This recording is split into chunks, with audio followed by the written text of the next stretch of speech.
Tänään aloitellaan nyt semmoisella aiheella, kuten tuo ensiorottaa ulos vetäminen. Ois pitänyt ehkä kuvata se, missä mä otin ton kytkinkruununkin irti, koska se vittu se oli tiukassa. Tää ei oo siis se ulopikytkinkruunu, se tulee tossa sen jälkeen irti, kun tämä saa irti. Niin 1,19 millinen tommonen lukkolevy. Lukkolevy taivutetaan auki. Ja se on vitun tiukassa, sitä ei kannata pitää piheillä kiinni. Mutta minä kokeilin sitä.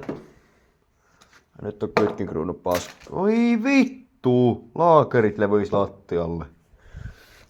Ei persereek. Ei, kyllä minä selvi. Enköhän mä selvi. Iso mies itke. Kuitenkin. Mene nyt vittu sinne. Mikä sinä haastaa? No, sinne ne olisi perään. Noin, se on siellä. Tämä on siis minun ensimmäinen kerta koneen remontissa. Ja jos et ole vielä huomannut, niin moottorinta on meidän uudemmalle Rabata Euro 3 tai oikealta nimeltä D50B0. Hyviä moottoreita. Ja ton sisäkehän kruunun saa irti, kun käyttää vaikka nokkaketjukin käy, mutta nokkahihna oli paras.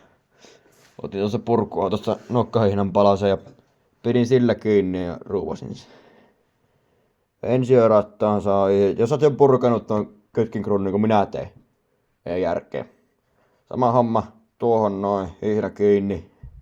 Että paina ilmapyssyllä helvetinmoisella voimalla irti se ja lopulta lähti. Ja muistakka, tässä on vasemman käden kiirteet, eli älkää vittu kiristäkö sitä vahingossa, kun luulet, että se menee löysemmälle. Minä alkuun rummutin sitä kirjemmällä, niin voi jumalauta, että vituutta. Mutta pikemmittä puheittaa. Aloitellaan. Ja mulla on tosiaan nyt 2-haarainen ulosvetäjä vaan käytössä, koska ei löydy 3-haarasta edes isältä.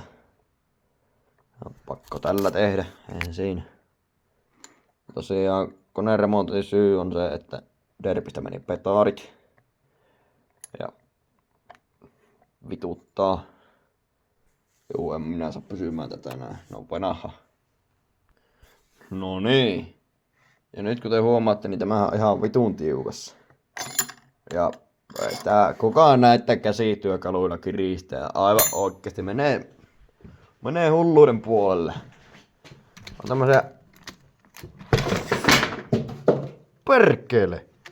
Tämmösiä varakkaan miehen versioita, jota ei saa auki yhdellä kädellä, kun uunin päällä pittuu vaihteistoöljyä. No niin.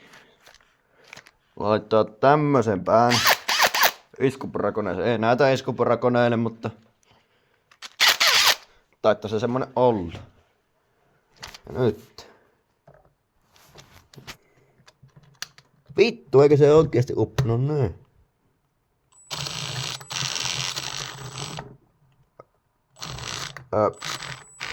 Mitä vittu? Juu, ei tätä saa yhdellä kädellä tehty. Joo, tilannepäivitystä ensiörätäs on siellä mallia vitun tiukassa. Mä en tiedä millä se lähtööpi. Koitin porakoneella, mutta kun se on vääntynyt tuosta noin, niin se vaan pyörii. Ja vittu tekesti kauan saa. No hampaat kohilleen ja tää on 2-haarainen ja niin, lenkillä se on väännettävä auki, en vaan tiedä, että mitenkä se onnistuu. No ei tietenkään yhdellä kädellä, että pitää kiinni. Ei oo kameratelinettä vielä. Juu. Joo, ei tätä mitään tuu. Pakko se on laittaa tuttu ja turvallinen YouTube käyntiin. Toinen osa. Nyt koitetaan tämmöstä kikkaa.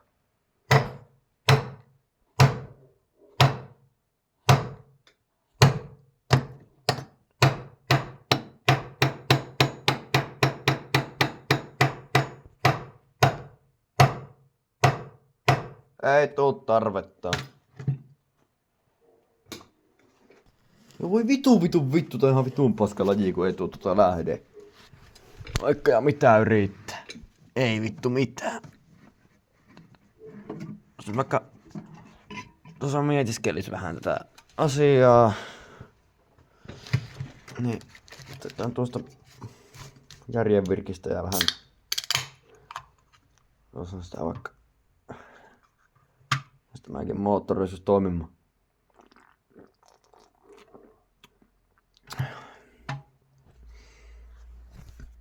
Tää vittu, miten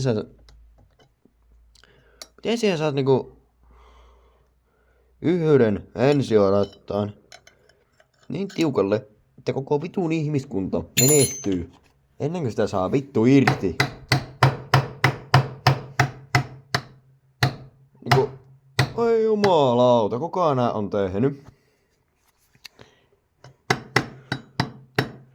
No siis, oisan tuolla puukkosahaa tai rälläkkä. Kyllä se silleen irti lähtee, joo.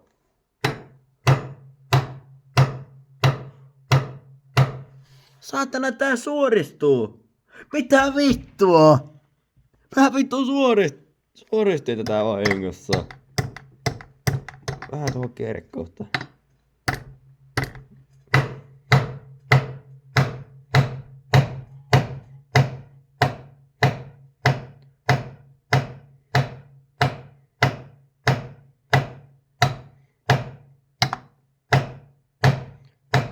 Pitää muuten varoa, että lyö tuohon lohkoon.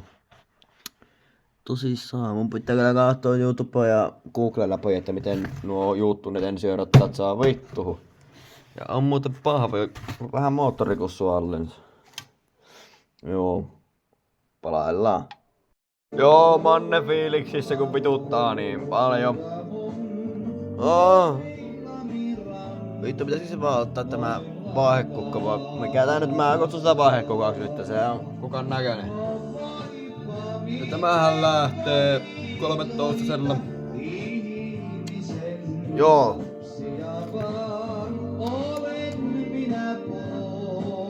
Seuraavaksi irrotetaan tästä tämä vitu ensiortas 7.